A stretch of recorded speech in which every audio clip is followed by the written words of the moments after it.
tama yung gagawin mo. Ano nga ba ang anak ko? Ito na ang simula na mas magulo mong... Ang programang ito ay rated SPG. Striktong patnubay at gabay ng magulang ang kailangan. Maaaring may masiselang tema, lengguwahe, karahasan, sexual, horror o droga na hindi angkop sa mga bata.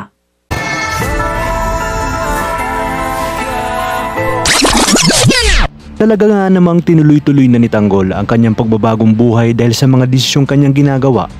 Matapos niyang malaman na droga pala ang laman ng briefcase na nakuha niya sa katatapos lang nilang engkwentro sa mga pulis at sa grupo ni Greg.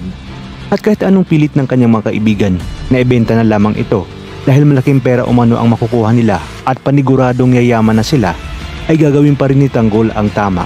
Kahit nakapalit nito ang mas magulo at komplikadong buhay.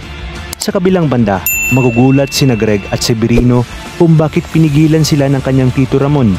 Naratertin ang papatakas na grupo na siyang may bitbit ng droga ng kanyang Tito Ramon na nagkakahalaga ng 60 milyon.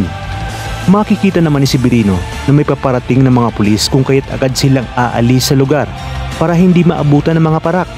At habang nasa biyahe ay itatanong ni Greg kung bakit hinayaan ng kanyang Tito Ramon na makatakas si Tanggol. Ngunit hindi naman sasagot si Ramon at mapapansin sa mukha niyang malalim ang kanyang iniisip at muli niyang ang binalikan ang mga nangyari. 20 taon na ang nakakalipas kung saan nga pinunlaan niya si Tess at nangakong babalikan niya ito makalipas ang 9 na buwan, kung kaya't malakas ang kanyang hinala na ang binatang nakita niya ang kanyang anak.